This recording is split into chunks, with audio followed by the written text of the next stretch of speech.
Hello and welcome back to Jarrett Tao. Today's video is sort of 5 things or tips to help you with your dissertation or assignments as you get towards the end of uni, because you are almost at the end of uni. If you're a student, it's almost the end of the year and it is really hard. I know secondhand know from my friends. A lot of my friends are struggling whilst doing assignments virtually, and this is just sort of things that sometimes they might not have been aware of, but I sort of have exposure to, and it might make things easier. So again, I'm no expert, I'm just a student myself, and this is just things that have helped them out to share just in case anyone else might benefit from any of them. So without waffling, let's get into it.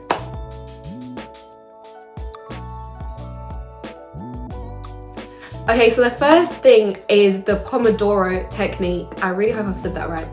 Basically, this is a time management tool that was created a long time ago, but all it is you do work in 25-minute intervals. So like you'll focus on work for 25 minutes, and you take a 5-minute break, then you go back to 25 minutes and a 5-minute break, and then after maybe like 4 intervals, you can take an extended break of like 25 to 30 minutes. A lot of people sort of target out at people with short attention spans. However, I've tried it with my friends who have sort of longer attention span, because I have a very poor attention span. But even the people that do have long attention spans said that even though it might not be the best for them in terms of that, like it feels like as soon as you're getting into it, you have to stop, it does help them to get started. So you know, when you just sit there saying for the whole day, okay, I've got X, Y, and Z things to do, but it's like you're not actually getting them done. Even if you have, you know that once you start on it, you'll be able to just bang it out and do it really quickly.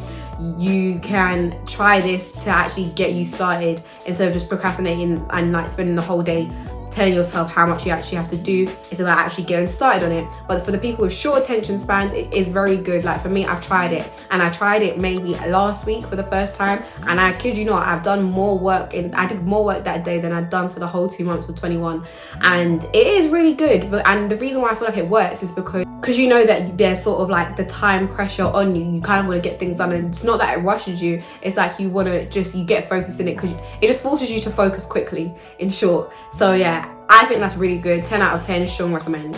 The second thing I would recommend is a studying playlist. Now I started using I listen to alpha wave music when I study, and I started this when I was doing my GCSEs, my RE GCSE, and there's one particular one that I listen to. It's just called Alpha Waves, and it's got a picture of a blue man. I might link it below on YouTube, and I kid you not, it's got millions of views on it, because it's got like Mozart and stuff on it, and I do believe I've contributed at least 1 million of those views to it, because that's the only playlist I've ever listened to for 4 years in a row. So it's good. And then there's also ones on Spotify. So like there's a study YouTuber called Jack Edwards who made one called Optimal Focus playlist on Spotify, and his one's really good. Like it's really good. But that's another thing that does help with your concentration, so I would strongly recommend that.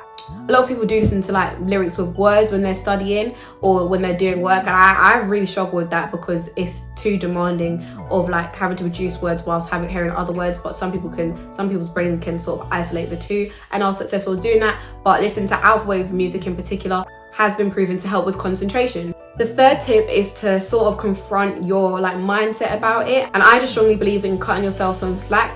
And it's kind of like, okay, well obviously take this with a pinch of salt. I'm not saying like don't do the work, just F the education system, but like do take time to appreciate the fact that you're operating in a pandemic. You're literally trying to write a whole dissertation in a pandemic. Well, this is just the outlook that I would have on it personally. And even though your lectures are still accessible, you don't have that same like one-to-one connection that you may have had previously as a student. So just understanding that, and I feel like once you have like embrace that fact, it can be a lot easier to come to terms with what's going on, and then you can take more practical steps in terms of, instead of just like completely disregarding that very big factor, and then now you're working so hard but you haven't even taken the time to like actually give yourself credit for the fact that you're doing a big piece of work in such a challenging time. So yeah, I guess in short, just don't be too hard on yourself. The fourth thing is to get distracted. Like actually go and get distracted, and not by your phone, like on your social media apps or whatever, because that will just mean going from one screen, whether that's your laptop screen,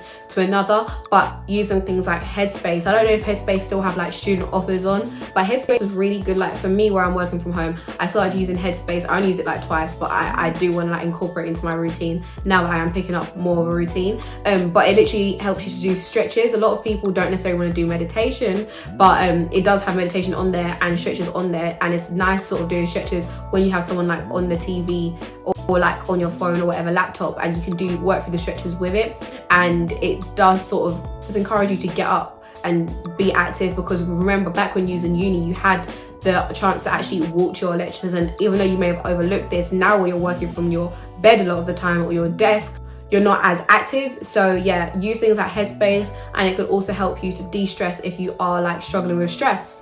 Also things like going for a walk, going for a drive. There's not much out there to do, but even going to the supermarket, that's one thing I wish I would have done more, because I actually got a lot of eye strain from working from home, and I actually have been prescribed to wear glasses now because I've been spending so much time looking at the screens. So one thing I wish I'd have done is consciously made the effort to take regular breaks from your screen, because you don't want to have so much screen time that you're now getting headaches. Because I was getting really bad headaches, and I don't even get headaches.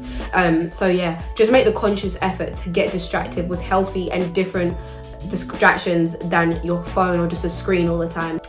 And then finally, I say to take advantage of the virtual technology things out there. So like, for example, I know a lot of people might use Teams or Zoom. I don't really know much about Zoom, but Teams, like, this is one major fault I feel like in the education sector, is that they haven't like given students the full exposure to Teams, for example. But back in the day, a whole year ago, traditionally in university, you now have to like book in like time with a lecturer and go to their office, and I think that can often put a lot of students off of actually going to the lecture, because if you just can't be bothered to go all the way to your lecture, you just work through it by yourself. But now you have like these sort of virtual systems, it's a lot easier to set in a meeting with them and just literally get up and sit at your desk and have that meeting with them. It makes things a lot easier. And then also there's things like Microsoft Word. There's a lot of features inbuilt into that I found a lot of students don't actually aren't aware of. So things like, you know, when you're doing group work and like you're both working on the same document, you and someone else working on the same document, you don't have to go and see them.